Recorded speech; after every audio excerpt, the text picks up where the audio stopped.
Ursprünglich war der Grund eine Wiesen und der Pfarrhof haben zwei Kühe gehabt, war eine Mordschinderei, das Gras von herunten bis aufbringen und alles Mögliche.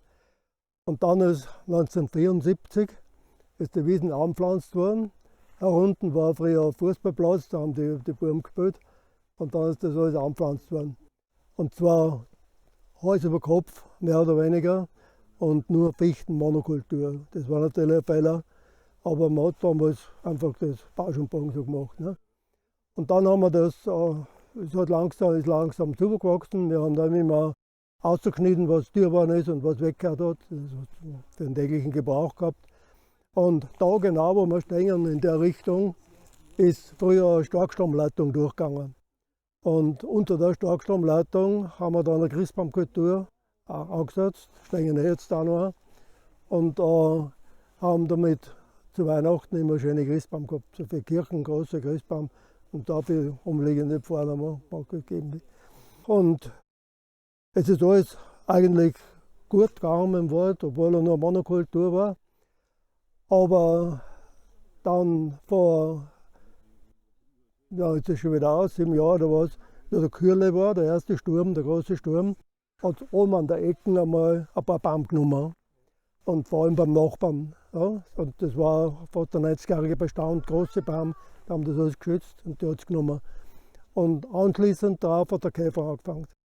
Dann zwar nicht bei uns direkt, sondern bei den Nachbarn schon, Stückel für Stückel auf, immer mehr.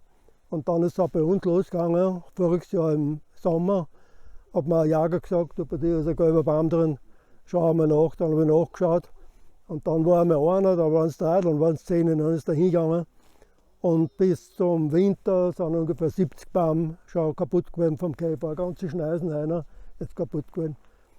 Und dann sind im Februar heuer 2 Stürme hintereinander gekommen binnen 14 Tagen.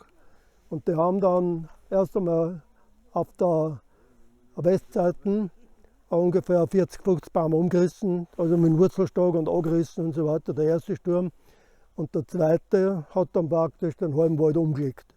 Herunten auf der Ebene ist fast alles gelegen und zum Nachbarn und einer, wo die Schneisen war, dann, wo schon die Käferbaum weg waren, hat auch ein ganzes Stück kleiner umgelegt. Und dann haben wir, ich kann mich gut erinnern, da ist ein Nachbar, ein Bauer, also vom Nachbargrund, ist gekommen zu mir.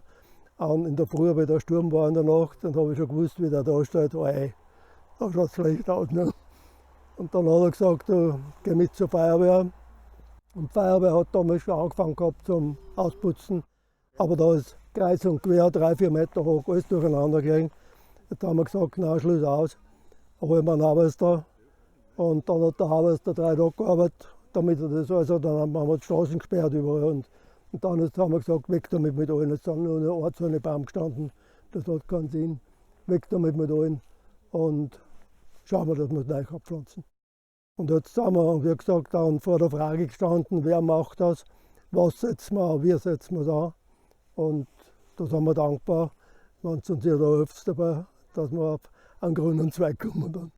Na, bitte.